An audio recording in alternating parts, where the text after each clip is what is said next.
Olá, pessoal. Nós iniciamos agora o nosso 32º encontro e continuamos na terceira parte do Catecismo, naquela grande dimensão da moral cristã. Iniciamos em nome do Pai, do Filho e do Espírito Santo. Amém. Vinde, Espírito Criador, a nossa alma visitai, enchei os corações com os vossos dons celestiais.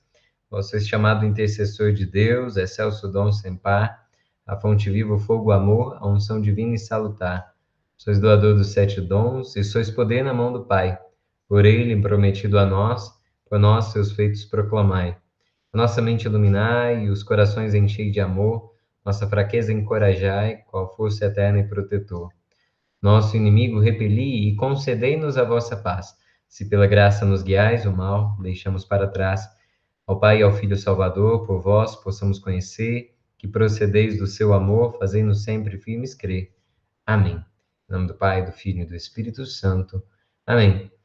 Pois bem, a nossa jornada a respeito da graça, do pecado, a nossa fidelidade a Deus, as virtudes, enfim, toda essa dinâmica da nossa caminhada nessa terra, né? Rumo à santidade, rumo à perfeição. É a temática que tem nos inspirado. Vamos considerar agora o parágrafo 1949, né? Que fala exatamente o plano de Deus para nós, né? A salvação de Deus, ela se dá em uma articulação da lei e da graça. Chamado à felicidade, mas ferido pelo pecado, o homem tem necessidade da salvação de Deus.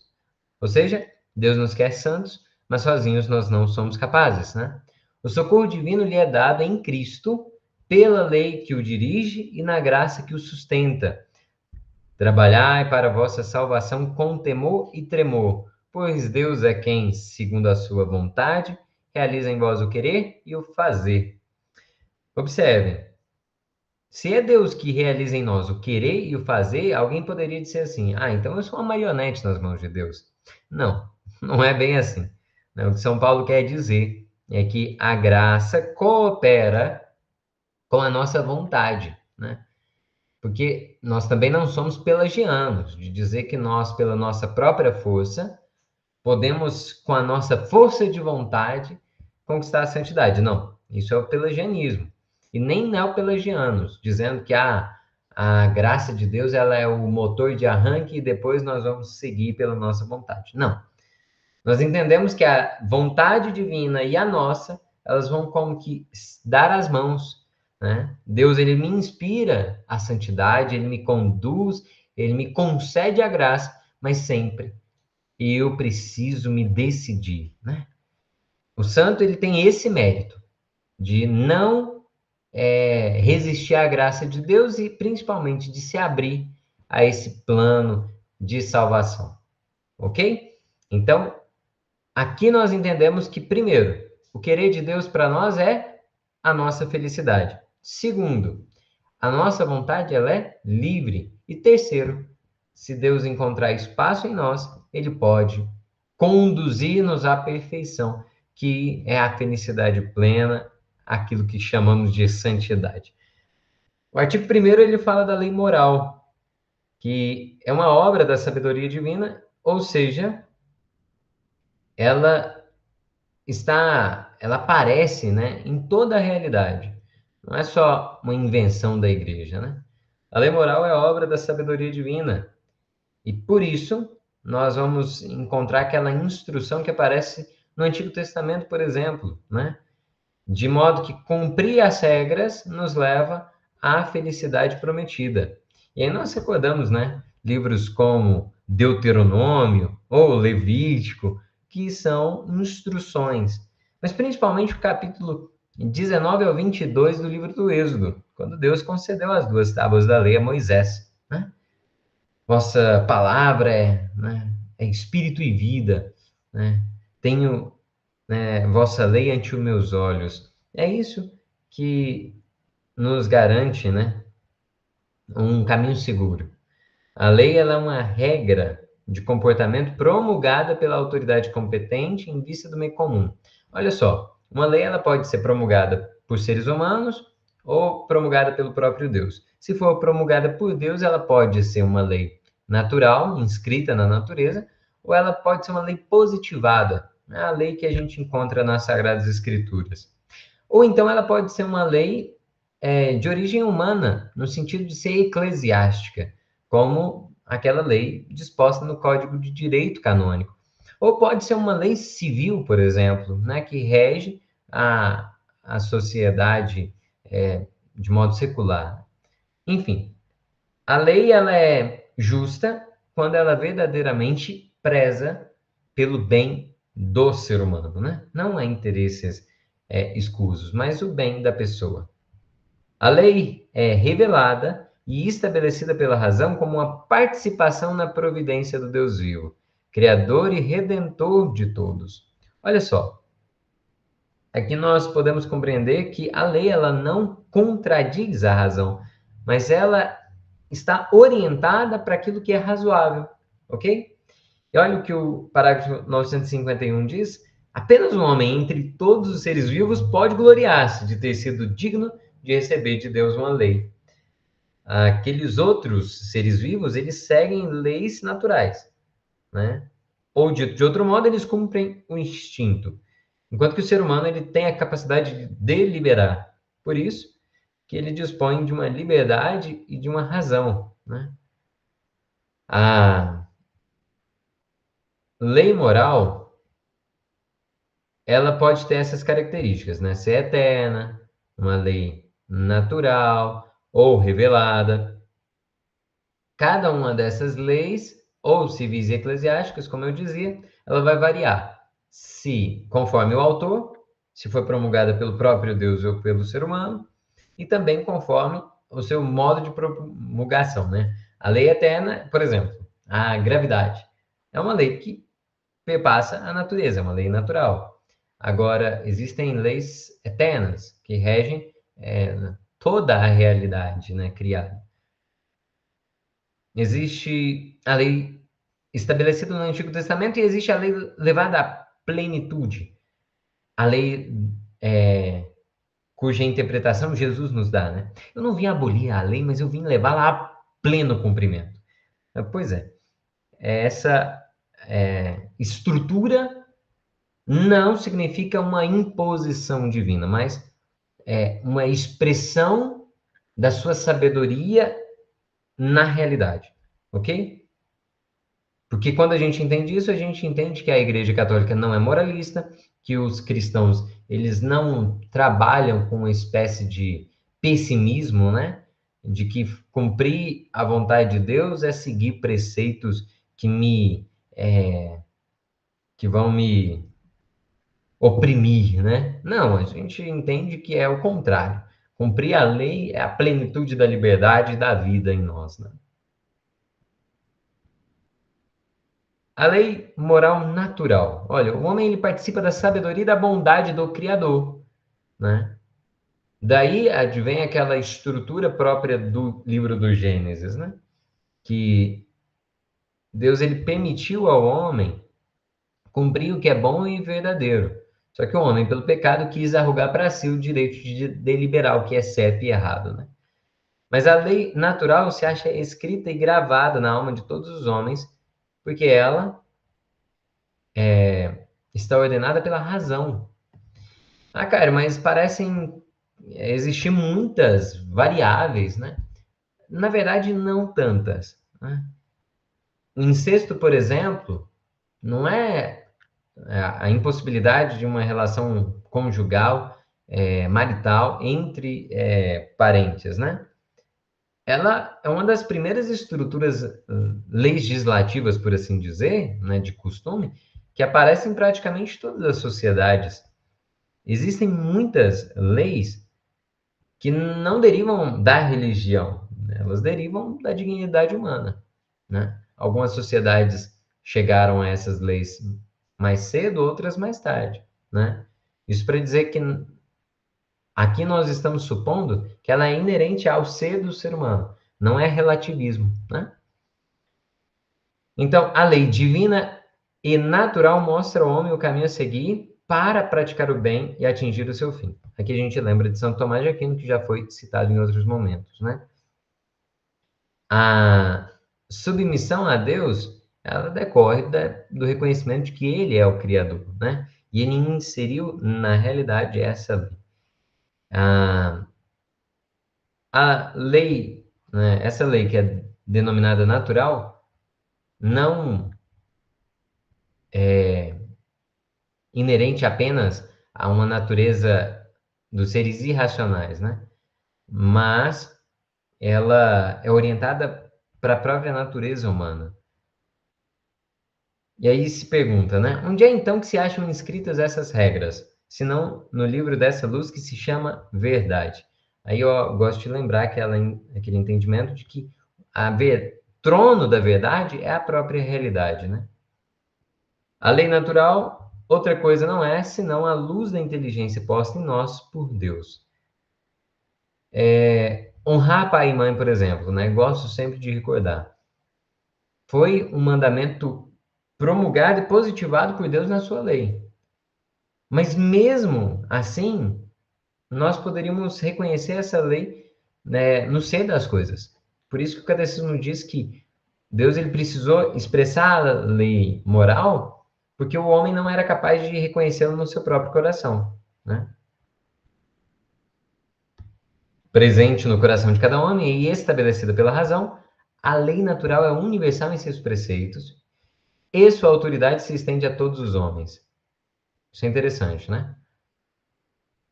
Ela exprime a dignidade da pessoa. Pronto, por isso que não é relativa às sociedades, né?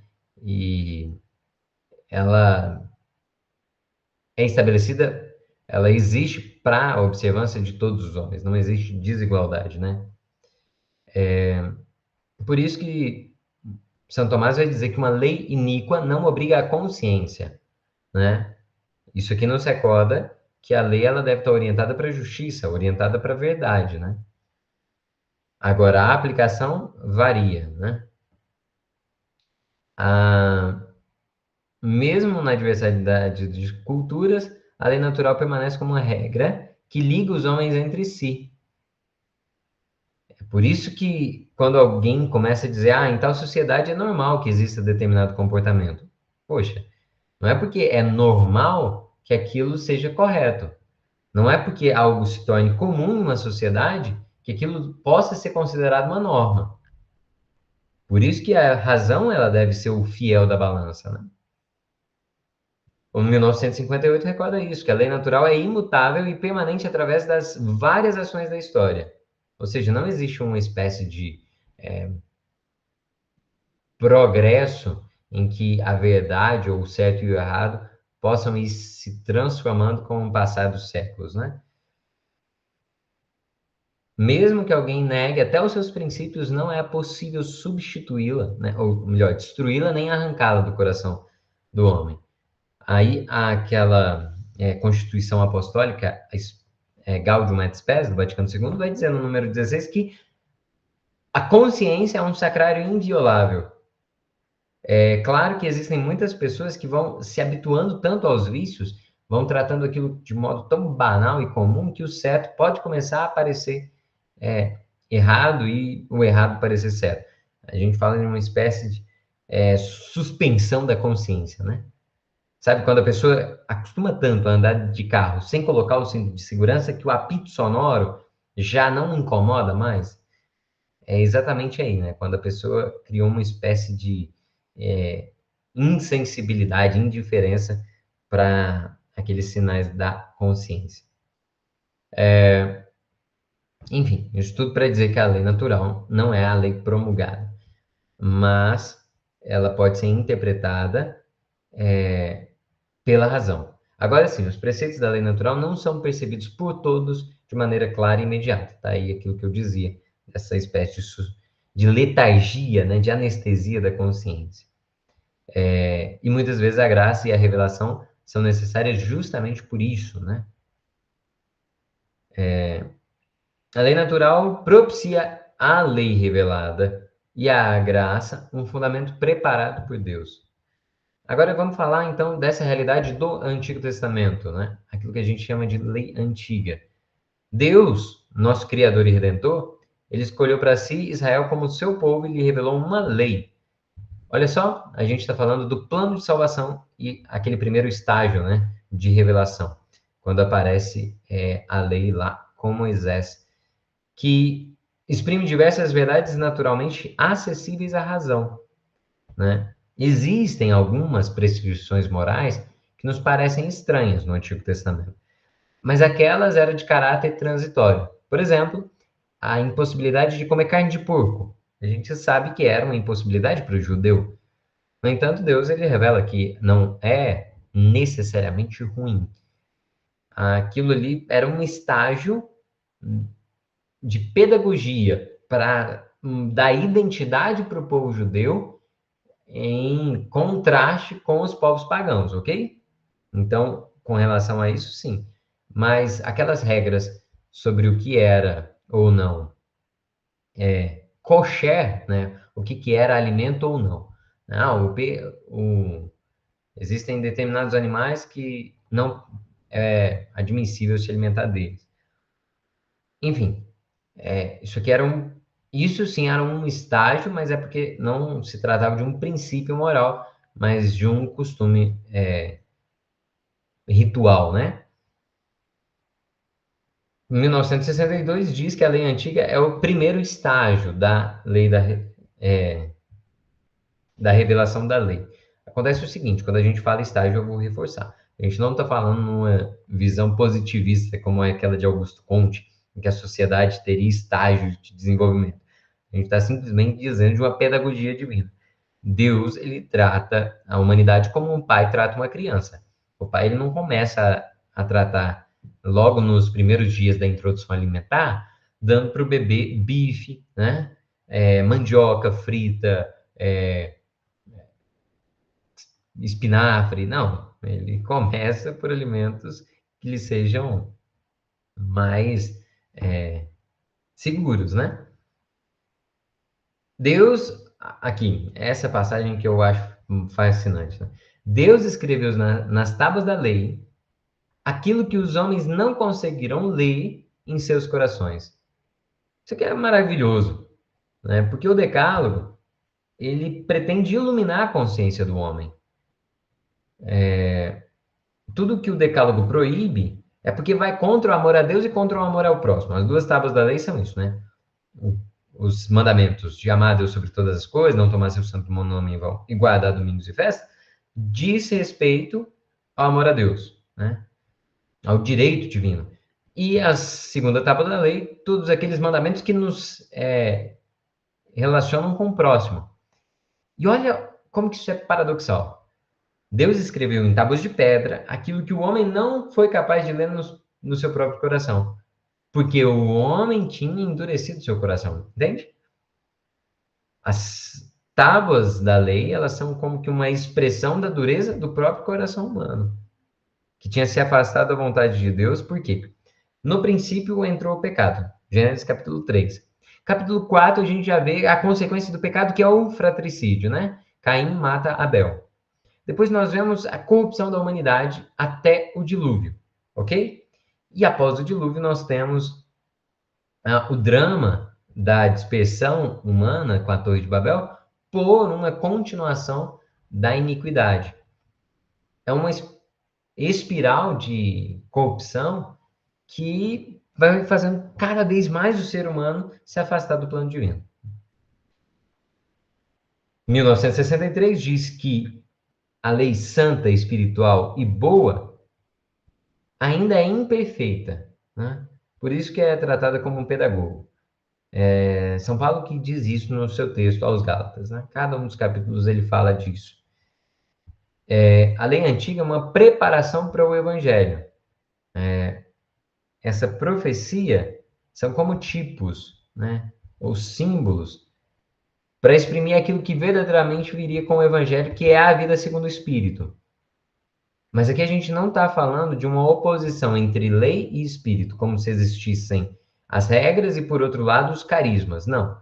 A gente quer dizer que o Espírito Santo leva à plenitude, né? Aquilo que Deus havia promulgado na lei. O amor de Deus, o Espírito Santo nos foi dado e esse amor foi derramado em nossos corações. Romanos 5,5, né? Agora sim, Essa nova lei, ou lei evangélica, é a perfeição, né? Na terra da lei divina, natural e revelada. É essa dimensão, né, que aparece, por exemplo, no Sermão da Montanha. Ouvistes o que foi dito, eu, porém, vos digo. Significa que agora Jesus ele não quer que nós cumpramos parcialmente a lei, ele quer levar a lei à plenitude. Ouviste o que foi dito, né?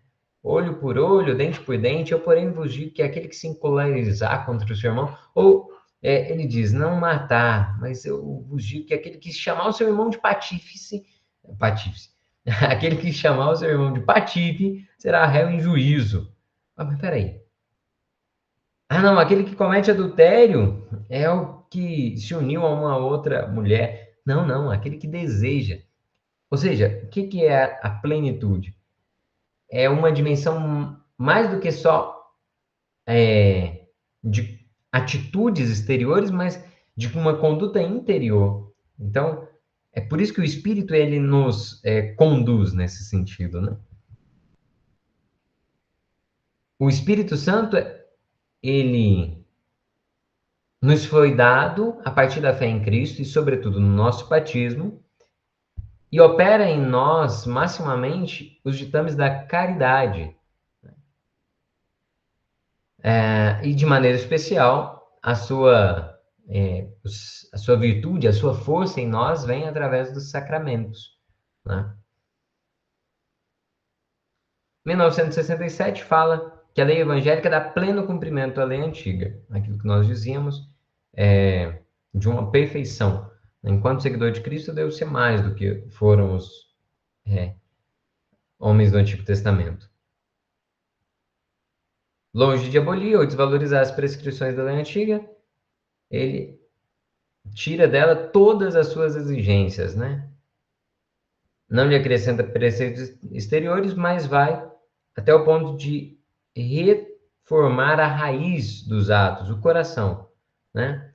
Para o autor sagrado, para a Bíblia, o coração é a sede das decisões humanas. Então é lá que deve existir toda a pureza, toda a retidão de intenção.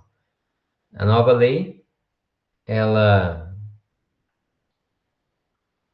existem esses três atos, a esmola, a oração e o jejum, que já aparecem no Antigo Testamento como atos de justiça, né?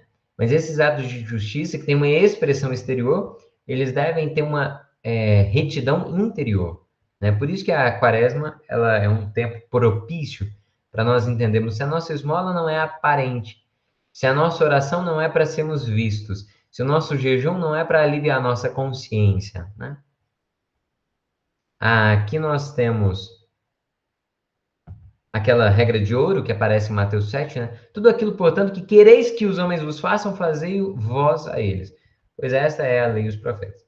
É claro que esse mandamento, quer dizer, esse princípio, ele é mais prático do que teórico, né? Poxa, como que eu queria ser tratado? Como que eu gostaria de ser tratado quando eu estiver passando por dificuldade ou quando eu falhar? Eu quero que as pessoas me tratem com dureza ou eu quero que sejam misericordiosos, né? Isso aqui é muito prático, né? Pouquíssimo, nada de teoria, né? A dimensão moral, vale lembrar, ela aparece no Evangelho, sobretudo no Evangelho de Mateus, que Mateus traz uma estrutura de 5 discursos, né? Sermão da Montanha, Sermão da Missão, Sermão da Igreja, Sermão Escatológico. No entanto, uma grande dimensão da nossa moral cristã, ela aparece de modo claro nos textos de São Paulo, como na carta aos Romanos, aos Coríntios, aos Colossenses, aos Efésios. São Paulo, ele foi acusado, inclusive, de inventar, né, a religião. Nietzsche disse isso, né? Cristo, ele tinha anunciado lá o reino, mas quem estabeleceu a moral cristã foi Paulo. Não, isso não é verdade, né?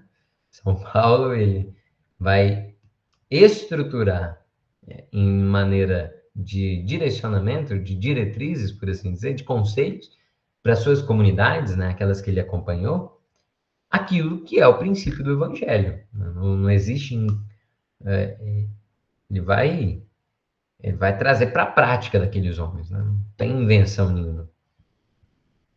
Olha o que ele diz, né? Que o vosso amor ele seja sem hipocrisia, né? Um amor fraterno, tendo carinho uns para com os outros, alegrando-vos na esperança, perseverando na tribulação, assíduos na oração, tomando parte nas necessidades dos santos, né?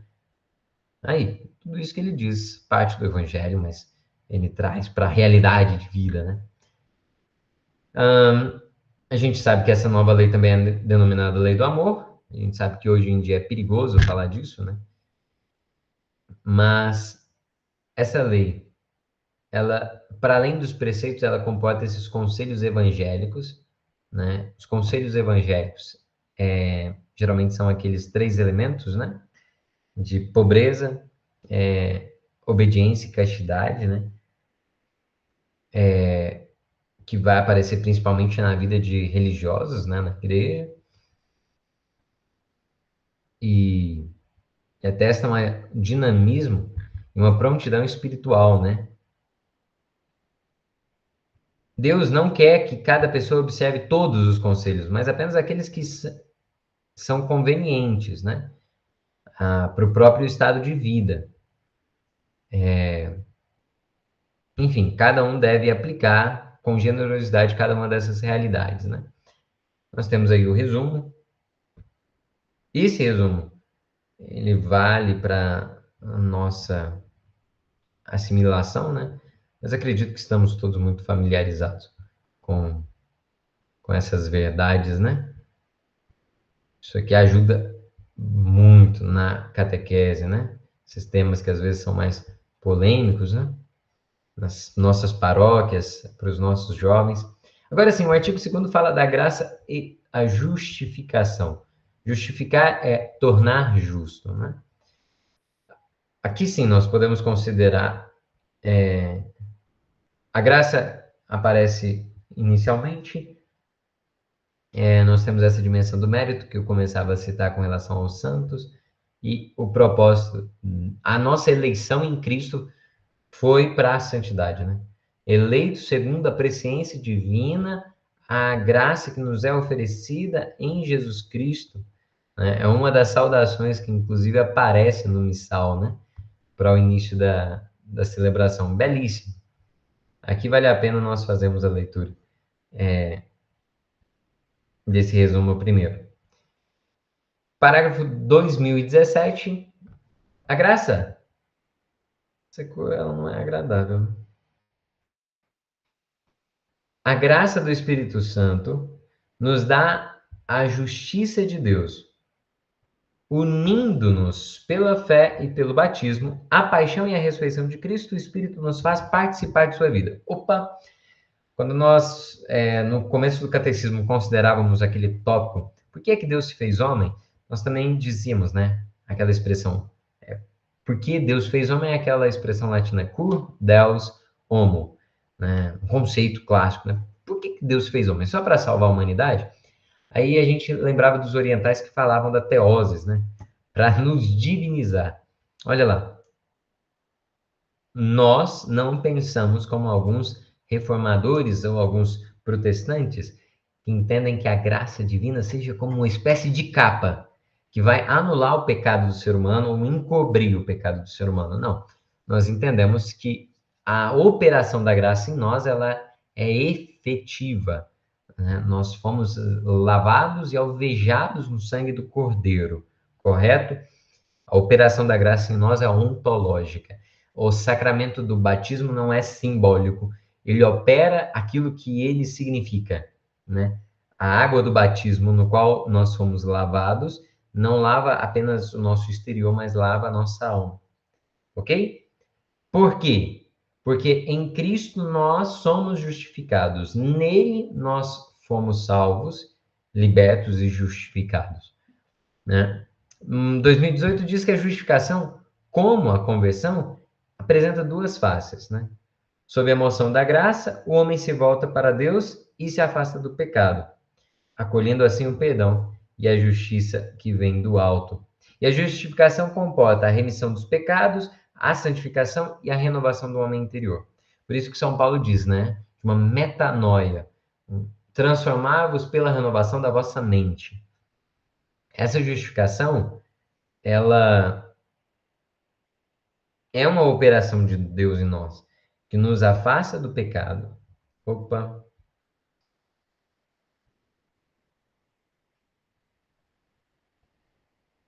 Ela nos afasta do pecado, mas também é o fruto.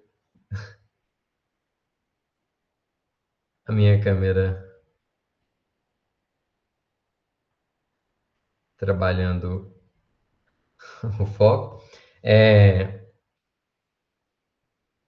Vamos nos lembrar que há 2000 anos atrás, quando Cristo morreu numa cruz, ele realizou uma obra de redenção. Então, primeiro, redimir é comprar de volta. Quando ele derramou o sangue dele na cruz, ele... Vamos lembrar o seguinte: quando o ser humano ele peca, qual que é a consequência do pecado? É a morte. Como é que o homem poderia pagar um preço tão alto?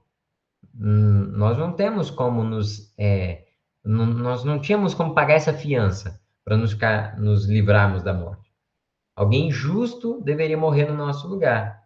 E assim seriam expiados os nossos pecados, ok? E seríamos remidos.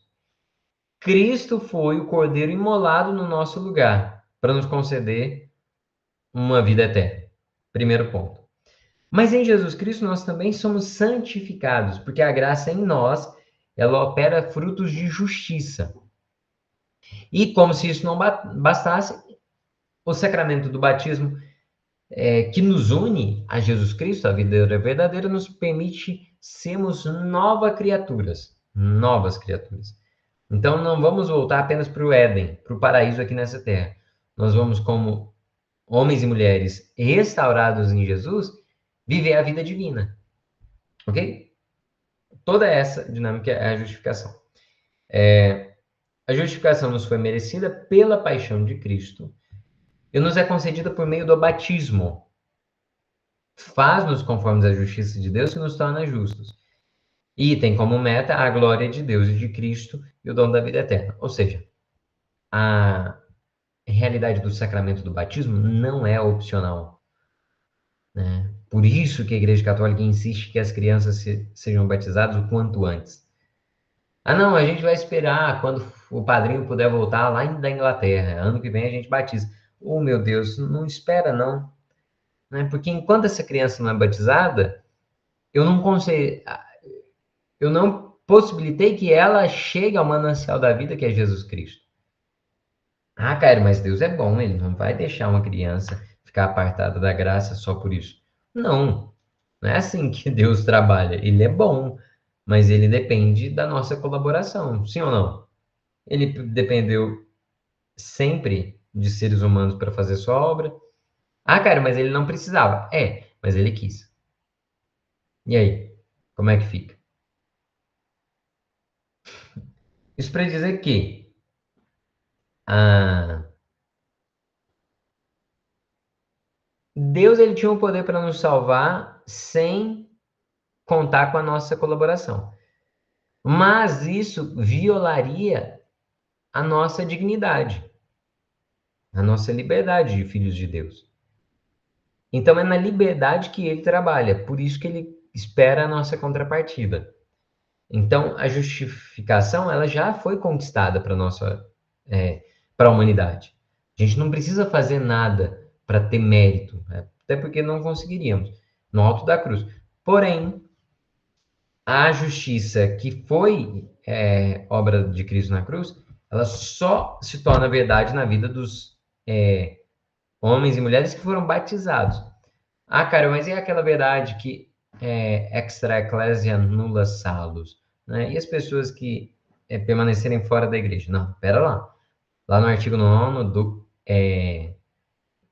do tópico sobre o Espírito Santo, né? Quando a gente fala da igreja, a gente tinha estudado que se a pessoa teve a possibilidade de ser católica e rejeitou, é para essa pessoa que vale essa expressão.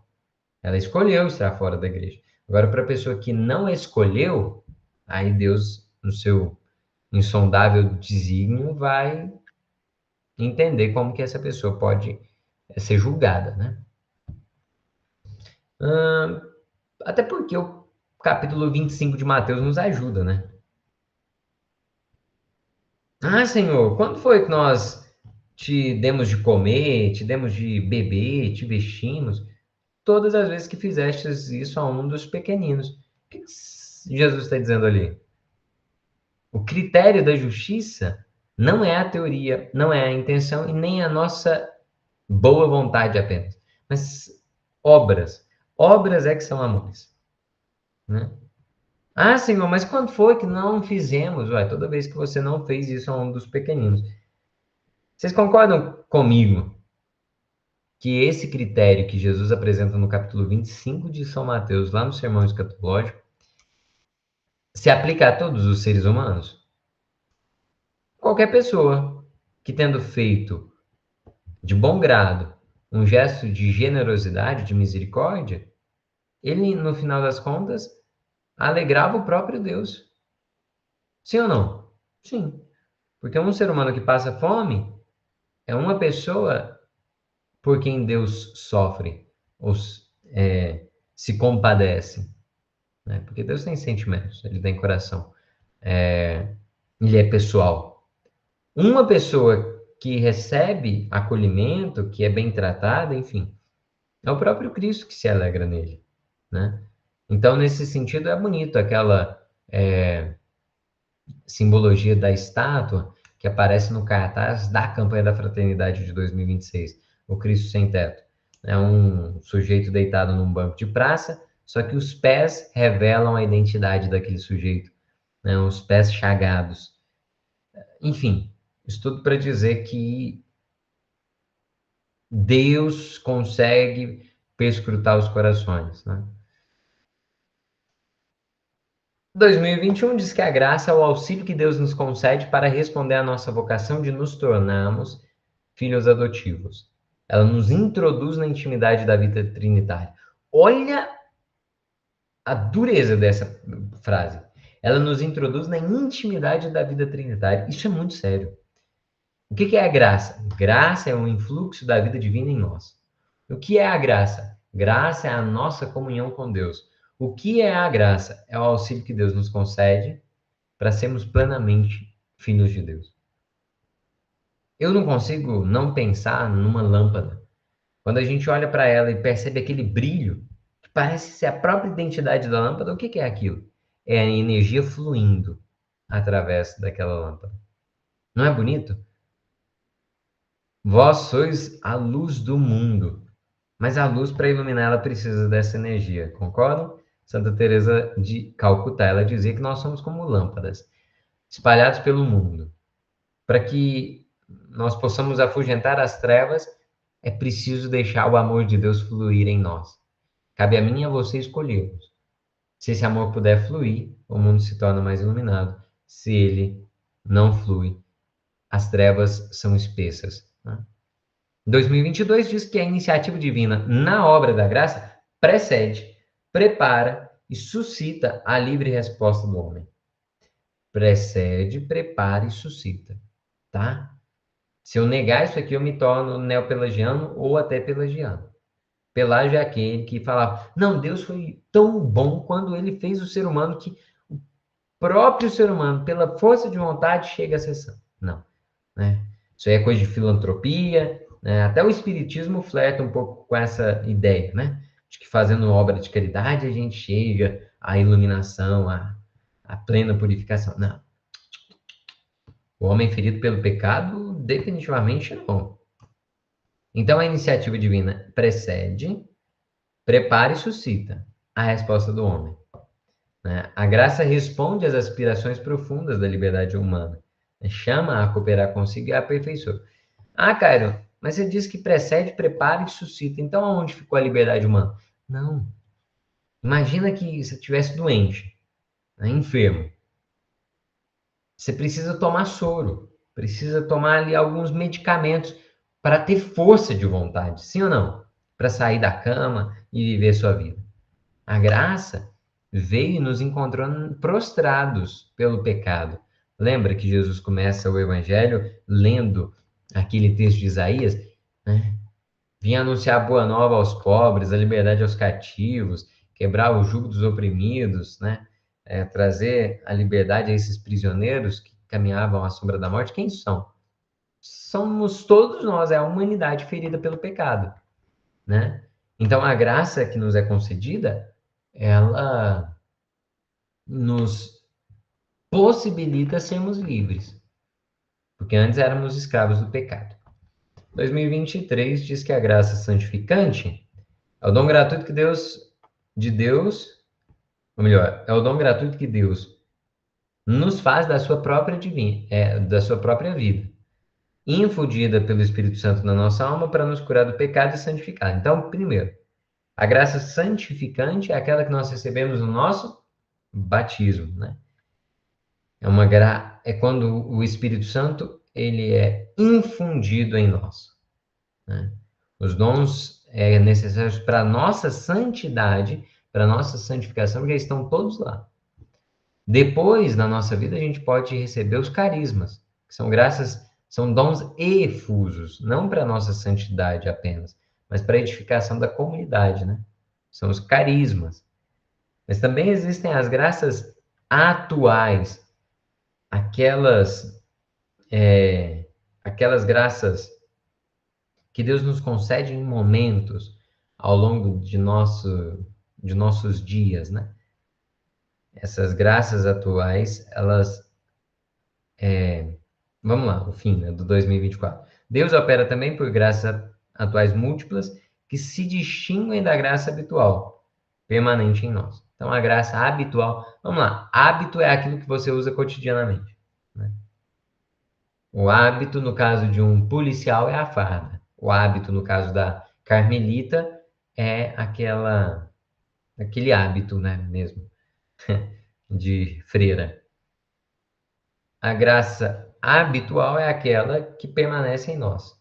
Nos foi concedida pela graça santificante.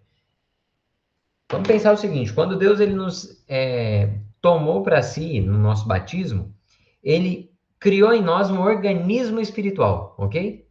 Um germe de vida eterna. Aí ele nos concedeu uma graça santificante, a graça necessária para sermos santos. Só que a nossa vontade precisa, dia após dia, ser fortalecida, né? Precisa ser convidada. Então, dia após dia, Deus nos dá graças atuais. Quando nós recebemos o sacramento da confissão, quando nós rezamos o terço, quando participamos da comunhão na Santa Missa, quando fazemos uma obra de caridade, quando passamos um tempo de meditação, Deus vai iluminando a nossa alma, a nossa razão, convidando a nossa vontade. São graças atuais. 2025 diz que o nosso mérito em face de Deus consiste apenas em seguir o seu livre desígnio de associar o homem à obra da sua graça. Ou seja, o que é o nosso mérito? Permanecer aberto à graça de Deus. E isso é muito difícil. Por isso que Jesus diz que esforçai-vos para conquistar o reino. Porque a porta da perdição é larga. Agora, a do reino dos céus, ela é estreita. O caminho que leva à condenação, ele é espaçoso. Mas o caminho que nos conduz à vida eterna, ele é estreito. Então, o mérito pertence à graça de Deus em primeiro lugar, à colaboração do homem em segundo lugar, né? Então, cabe a Deus também o mérito humano. Ah, cara, mas eu continuo achando que a gente é só marionete na mão de Deus. Olha, experimenta lutar contra o pecado. Aí você me diz. Na hora que você perceber quão forte deve ser a tua determinação, Santa Teresa d'Ávila falava uma determinada determinação, né? Uma determinada determinação é o quê? É permanecer. Na alegria e na tristeza, querer o querer de Deus. Por isso que a gente precisa rezar muito. Ah, cara, eu acho tão cansativo o texto, né? Repetir 50 vezes. Não, a gente não está querendo convencer Deus. É para fortalecer a nossa vontade. Quando a gente vai rezando, quando a gente vai pedindo, quando a gente vai suplicando, a gente está abrindo espaço no nosso coração para a vontade de Deus passar. Não é para convencer Deus. Eu já vi pregador, até sacerdote falando como se a gente precisasse rezar muito né? Ah, o santo fulano rezou tanto que aí ele conseguiu de Deus uma graça. Como se a gente tivesse que convencer Deus do que é melhor para nós. Não. Somos eu e você com cabeça dura que não nos abrimos à graça. Ah, cara, como assim? Uai, olha para São Dimas, lá no alto da cruz. Naqueles pouquíssimos instantes na presença de Jesus, ele foi tão tocado pela graça de Deus, que se ele se abriu de tal modo que Deus o santificou ali. Ainda hoje estarás comigo no paraíso. Isso aqui é muito sério. Jesus não falou, ah, você vai reencarnar para poder purgar os seus pecados aqui na terra, aí quem sabe depois você se torna puro bastante para ir para o céu. Não, ele não falou, ah, eu vou te fazer ficar, eu vou te permitir voltar, viver mais uns anos para fazer filantropia. Não, ele falou, ainda hoje estarás comigo no paraíso. O que que significa? Que ele olhou para aquele miserável criminoso, falou assim, ah, não, tá legal, você fez isso tudo porque você era vítima da sociedade. Não. Ele viu o que ele tinha feito, não passou a mão na cabeça e nem disse que ele não tinha pecado. Mas aquele homem, porque ele amou muito, se realizou aquilo que a gente lê na carta de São Pedro. Ou melhor, de São João, né? O amor é capaz de cobrir uma multidão de pecados. Mas aquilo ali é sinal da obra de quem? Da graça, que operou através daquele homem. O que que é o mérito dele? Ele se abriu à graça. Lembra do mau ladrão? O mau ladrão não se abriu à graça. Pelo contrário, ele blasfemou contra Cristo naquele momento. Ah, 2026 diz que a graça do Espírito Santo, em virtude da nossa filiação divina, pode conferir-nos um verdadeiro mérito segundo a justiça gratuita de Deus. A caridade constitui em nós a fonte principal do mérito diante de Deus. A quem muito amou, Deus muito perdoou, lembra? A quem mais, né, ele terá perdoado? A quem muito amou. Lembra daquela música? Ela muito amou e será capaz. Ah, enfim, não vou cantar aqui agora porque eu estou confundindo a letra, mas já devem ter ouvido aquela mulher pecadora que foi perdoada, né? Ela muito amou e será capaz, né, de seu nome anunciar, algo do tipo. Mas quem que a gente lembra? Principalmente Maria. Maria Santíssima. De um amor extraordinário, absoluto, né? Nós sabemos que a vida dos santos, ela é tanto mais fecunda quanto mais generoso é o sim que eles dão. Santa Teresinha, por exemplo, São Francisco de Assis, um São João da Cruz, um São Francisco Xavier, um São João Maria Vianney, né? Um São Carlos Acutis, uma Santa Dulce dos Pobres, porque em todos o que que a gente encontra? Muito amor. No fim da nossa vida seremos julgados pelo amor. E aqui consiste no amor que nós deixamos fluir em nós. O que eu quero dizer é o seguinte: aquele hino à caridade de São Paulo, no capítulo 13, aos Coríntios, diz isso. Né? Até Renato Russo cantou isso, né? É só o amor, é só o amor. São Paulo disse que mesmo que eu falasse a língua dos homens, a língua dos anjos, ainda que eu fizesse milagres de todos os tipos, sem a caridade de nada valeria. E aí eu vou propor depois uma canção para vocês pesquisarem, que é a Perfeita Alegria. Um hino, ou melhor, nasce de uma história de São Francisco e Frei Leão. Né? Frei Leão e São Francisco estão ali se questionando. E Frei Leão me diz, então, afinal, o que é a perfeita alegria? São Francisco vai dizendo para ele. É lindo, lindo, lindo. Né? Quisera eu poder escutar aquela canção como se fosse a primeira vez, né? Porque São Francisco conheceu o que verdadeiramente é a perfeita alegria. Ah, 2027 diz que ninguém pode merecer a graça primeira que se acha na origem da conversão, né? Sob a moção do Espírito Santo, podemos merecer para nós mesmos e para os outros todas as graças úteis para chegar à vida eterna, como também os bens temporais necessários. O que o 2027 está dizendo? Para que nos convertamos, vamos pensar o seguinte: Levi, não, que Levi? Zaqueu, né? Zaqueu. Falei em música e vem na cabeça. Como Zaqueu. Olha só. Quando o Zaqueu subiu naquela árvore, na verdade, o esforço mesmo para encontrar Cristo era só de Zaqueu? Não. Antes de Zaqueu querer subir no mais alto que ele pudesse para ver Jesus, a graça de Deus o tinha comovido, o tinha movido. Caritas Christ urget-nos. São Paulo diz que o amor de Cristo nos constrange, nos impele. Então, a conversão, vamos lá, Santo Agostinho, quando ele se converteu, ó, beleza tão antiga e tão nova, eis que eu vos buscava fora, mas estavas dentro de mim. O que ele quer dizer? Santo Agostinho é um dos santos que mais compreenderam a graça divina, né? Ele é o doutor da graça. O que ele entendeu? Que quando ele estava buscando a verdade, já era Deus agindo nele. Santa Edith Stein, ela diz que todo aquele que busca a verdade, conscientemente ou não, busca a Deus. Esse buscar a verdade já é um mover de Deus em nós. Até o ateu mais ateu que exista, quando ele ama o próprio filho, já é uma fagulha, uma centelha divina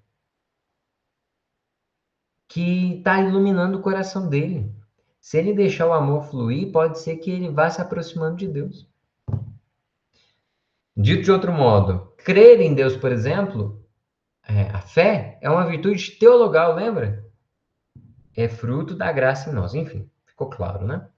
2028 diz que o apelo à plenitude da vida cristã e à perfeição da caridade se dirige a todos os fiéis cristãos. A perfeição cristã só tem um limite: ser ilimitado, ou dito de outro modo, a medida do amor é amar sem medida. O 2028 e o 2029 está falando sobre a santidade. A santidade não é privilégio para alguns. A santidade, cara, mas é muito difícil. É difícil, mas quem disse que nós vamos conquistá-lo sozinhos? Cara, mas eu acho que eu não consigo. De fato, sozinho nós somos incapazes. Quem opera o querer e o realizar é Cristo. É o Espírito Santo que flui em nós, né? Por isso que se a gente quiser seguir Jesus, nós devemos renunciar a nós mesmos, tomar a nossa cruz e segui-lo. A obra, no restante, toda a completude da obra é dele. Cara, mas essa santidade ainda me parece impossível. Olha, a, a Lumen Gentium, né, que é a Constituição Apostólica sobre a missão da Igreja no mundo, ela diz que a santidade é uma vocação universal. Cara, quer dizer que a santidade não é privilégio de alguns? Não. É o chamado para a secretária que trabalha no escritório, para o dentista que trabalha no consultório, para aquele professor que trabalha na escola, para o gari que limpa a rua, para o padeiro que trabalha na cozinha. Cada um, todos nós somos chamados à santidade. A ninguém, né? Do mesmo jeito que outro dia nós limos, né? Que a ninguém Deus deu licença para pecar, a ninguém Deus dispensou desse chamado universal à santidade de vida. Porque sermos santos é sermos plenamente felizes, plenamente o que fomos feitos para ser, né? O artigo 3º, ele não é difícil de compreender, porque é o caminho. Vamos lá, essa santidade a qual Deus nos chama não foi um desafio que Deus nos concedeu e nos abandonou, né? Então existe a igreja como mãe e mestra, né? Como mater et magistra, né? A igreja é esse espaço em que, com todos os batizados, nós caminhamos na lei de Cristo rumo à plenitude da santidade, né? Então, a nossa moralidade não é simplesmente para aparecermos, mas é para oferecermos nossos corpos como um sacrifício, como uma hóstia viva, santa e agradável a Deus. É santidade de vida, né? Então, dentro da igreja, a gente caminha com essa fidelidade moral e com fidelidade ao caminho conhecido, né? A igreja, ela foi discutida mesmo lá na primeira sessão do catecismo, mas aqui ela vem ser recordada para dizer, né, que todo esse caminho de santidade, ele é proposto e motivado por essa mesma igreja, né? Compete à igreja anunciar sempre por toda parte os princípios morais, né? Iluminar a nossa vida, né? Olha lá, o magistério dos pastores da igreja, em matéria moral, se exerce ordinariamente na catequese e na pregação. Tua palavra é lâmpada para os meus pés, Senhor. A palavra de Deus que ilumina o nosso caminho, ela brilha através da igreja. Eu falei da Lumen Gentium. A Lumen Gentium começa assim: a luz dos povos é Cristo. Mas essa luz dos povos que é Cristo reflete através de quem? Através da igreja, né? Então essa luz moral, inclusive, para nos guiar, ela reflete através da igreja, né? Tá ali a estrutura tradicional da catequese, né? O credo é a primeira parte do catecismo, o Pai Nosso a última. E no meio existe o decálogo e o estudo da liturgia dos sacramentos, né? A esse respeito, nós temos o Romano Pontífice e os bispos, né? Que são dotados de uma graça de Estado para viver essa autoridade, né? De guiar o povo de Deus, o rebanho. A, a infalibilidade, né? É um dom concedido ao Romano Pontífice e ela se manifesta em momentos determinados, né? Em que ele se pronuncia a respeito da fé e dos costumes, né? Da doutrina da igreja e da moral, né? O Espírito Santo assegura que não vai errar. E a autoridade do magistério, né, ela se estende também a dimensões específicas. Essa aí é a dimensão da legislação eclesiástica, né? Cairo, o celibato, por exemplo, é uma invenção da igreja. Olha, Deus inspirou na igreja através de homens, mas isso que o magistério da igreja exerce é fruto de uma inspiração divina, né? Então, na obra de ensinar e aplicar a moral cristã, esse empenho dos pastores é necessário, mas quem ilumina toda essa realização é Cristo e o Espírito, né? A liberdade de cada fiel, né, para viver e se dedicar a esses ministérios, e nós vamos considerar também no... esse tópico sim. Os mandamentos da igreja, eles são 5, né? Vamos aqui. Os mandamentos da igreja situam-se na linha de uma vida moral ligada à vida litúrgica que dela se alimenta. Não é um apêndice, né? As leis da igreja, esses 5 mandamentos principalmente, eles derivam dos próprios princípios da moral cristã, né? O primeiro mandamento é participar da missa inteira nos domingos e outras festas de guarda, né, e abster-se de ocupações de trabalho, né? Ordena aos fiéis que santifiquem o dia em que se comemora a ressurreição do Senhor, ou seja, o domingo, e as festas litúrgicas em honra dos mistérios do Senhor, da Santíssima Virgem e dos santos, né? Em primeiro lugar, participando da celebração eucarística e se abstendo dos trabalhos e negócios que possam impedir a santificação desses dias. Ok? Então, o primeiro mandamento é participar da missa. Ele está ligado ao qual mandamento? Ao terceiro, né? guardar domingos e festas. E aí estão todos os dias de preceito, né? Sexta-feira da Paixão, por exemplo, né? A, Existem inúmeras datas ao longo do ano, né? A quarta-feira de cinzas, por exemplo, não é um dia de preceito. É um dia de abstinência e jejum, isso sim. Mas existem aí datas ao longo do ano que são preceitos, mas sobretudo o domingo, né? Cada semana. Ah, cara, mas eu trabalho por escala e eu vou ter que trabalhar no domingo. Ah, então vai à missa no sábado à noite. Mas no domingo se lembra de fazer uma oração, enfim.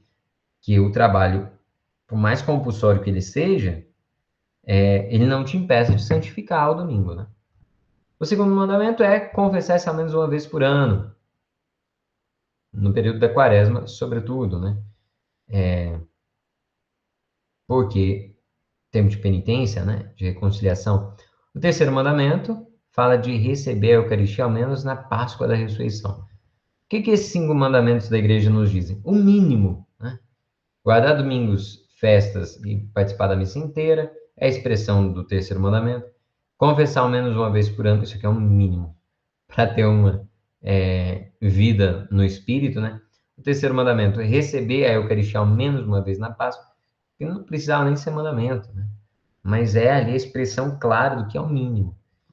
O quarto mandamento fala de jejuar e abster-se de carne, conforme manda a Santa Igreja, né? E determina os tempos de ascese e penitência que nos preparam para as festas litúrgicas e contribuem para ajudar a adquirir o domínio sobre os nossos instintos e liberdade. Vamos lá? Sexta-feira da Paixão e quarta-feira de cinzas. Tá aí, claro, jejum e abstinência. Outro dia que a igreja propõe a abstinência.